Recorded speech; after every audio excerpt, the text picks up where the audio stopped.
즈카리아는 글 쓰는 판을 달라고 하여 그의 이름은 요한이라고 썼다.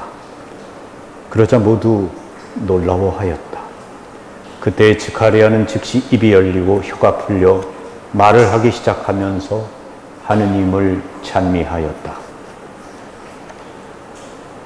즈카리아가 성소에 들어가 분향하고 있을 때 오른쪽에 하느님의 천사가 나타났습니다. 즈카리아야, 두려워하지 마라. 너의 청원이 받아들여졌다. 내 아내 엘리사벳이 너에게 아들을 줄 터이니 그 이름을 요한이라고 하여라. 그는 엘리야의 영과 힘을 지니고 그 부분보다 먼저 와서 백성이 주님을 맞이할 준비를 갖추게 할 것이다. 저는 늙은이입니다. 제 아내도 나이가 많습니다. 무엇을 보고 그런 일을 믿으라는 말씀입니까? 제가 그것을 어떻게 알 수 있겠습니까? 때가 되면 이루어질 내 말을 믿지 않았으니 이 일이 일어난 날까지 너는 벙어리가 되어 말을 못할 것이다. 엘리사벳이 아기를 낳았다는 소식을 들은 친척과 이웃들은 모두 기뻐했습니다. 여드레 뒤 할례를 받고 아기 이름을 정하기 위해 모두 한자리에 모였습니다. 친척들이 아기 이름을 아버지의 이름을 따서 즈카리아라고 부르려고 했습니다. 엘리사벳은 아닙니다. 아기 이름은 요한, 하느님께서 은총을 주셨다입니다. 라고 말합니다. 그리고 즈카리아도 글을 쓰는 판에 아기 이름을 요한이라고 씁니다. 그 순간 즈카리아가 입이 열리고 혀가 풀리며 주님을 찬미합니다. 즈카리아는 판을 달라고 해서, 글 쓰는 판을 달라고 해서 그의 이름은 요한이라고 썼습니다. 즈카리아가 벙어리가 되고 칠판에 이름을 쓰면서 혀가 풀리고 말을 하게 되었다는 말씀을 묵상하면서 한 젊은 아기 엄마가 생각났습니다. 아기 엄마가 울면서 목이 메인 채 말했습니다. 신부님, 아기 아빠가 올해 들어와 갑자기 지난 1월 이혼하자고 했습니다. 한 번도 그런 말을 나눈 적이 없고 4살 난 아이까지 있는데 말입니다. 나는 이혼할 수 없다고 했습니다. 그때부터 남편은 매일 술을 먹고 늦게 들어왔습니다. 아기 아빠는 외박도 하면서 그렇게 계속 이혼을 요구해 왔습니다. 제가 자기한테도 식구들한테도 너무 못한다는 것이었습니다. 우리 둘 다 직장 생활을 하는 사내 커플입니다. 직장 생활을 하기 때문에 시골 시댁을 1년에 2번 추석과 구정에만 내려갔습니다. 그리고 연휴가 끝나면 바로 또 직장에 나가야 하기 때문에 기차표나 그런 것을 끊을 때 남편과 싫은 소리를 나누기도 했습니다.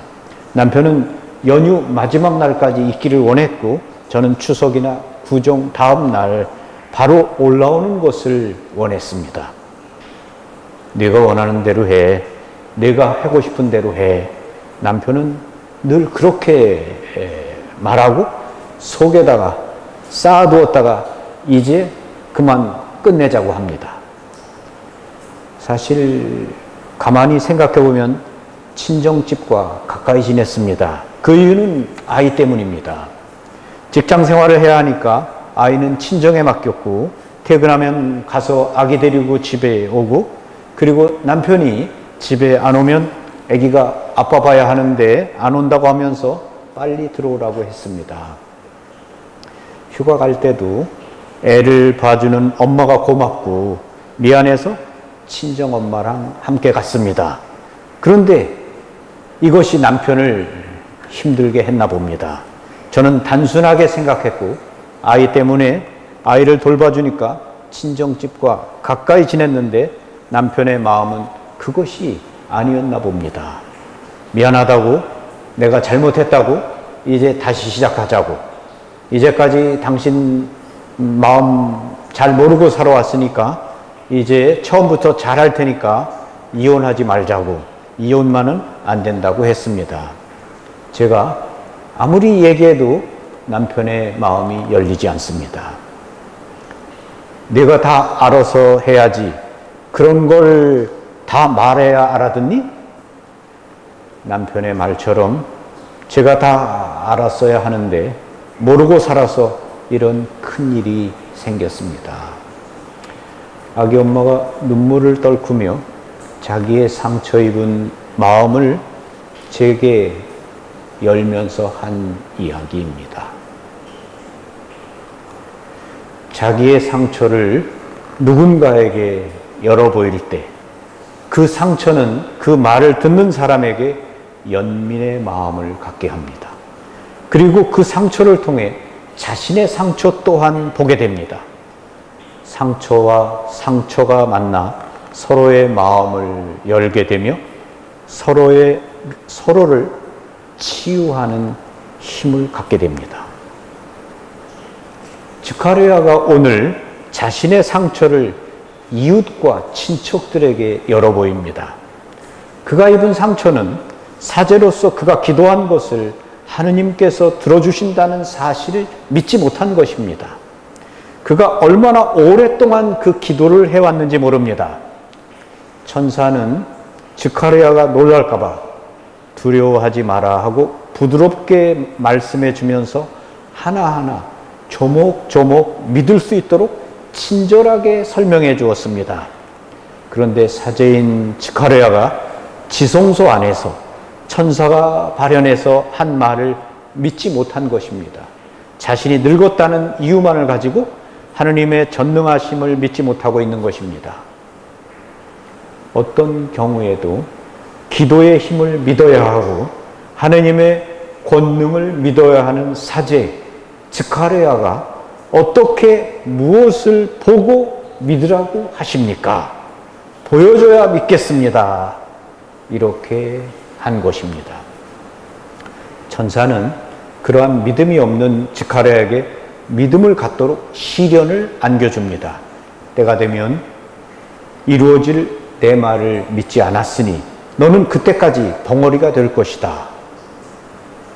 스가랴가 믿음이 부족했던 자신의 상처를 믿음으로 지금 열어 보입니다. 글을 쓰는 판에 아기 이름은 요한이라고 분명하게 적으면서 모두가 볼 수 있게 합니다. 그리고는 자기에게 있었던 일을 이야기합니다.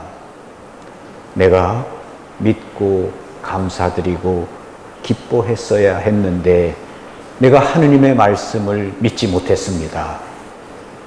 그럼에도 불구하고 하느님이 나에게 큰 자비를 베푸셨습니다. 하느님은 찬미 받으소서. 스가랴는 누구나 다 알아볼 수 있게 글로 썼습니다. 믿음이 없던 자기를 드러냈습니다. 그러면서 혀가 풀리고 닫힌 입이 열리고 말을 하게 되었습니다. 이 표현은 그의 믿음을 표현함으로써 관계가 회복되었다는 말씀이라고 저는 생각합니다. 보다 깊은 친밀한 관계로 이제 나아가게 된 것입니다. 혀가 풀리게 되자 스가랴는 하느님을 찬미하며 하느님과 보다 깊은 관계 속으로 나아가게 됩니다. 스가랴는 믿음이 없어서 받은 상처를 믿음을 드러내며 치유받았습니다.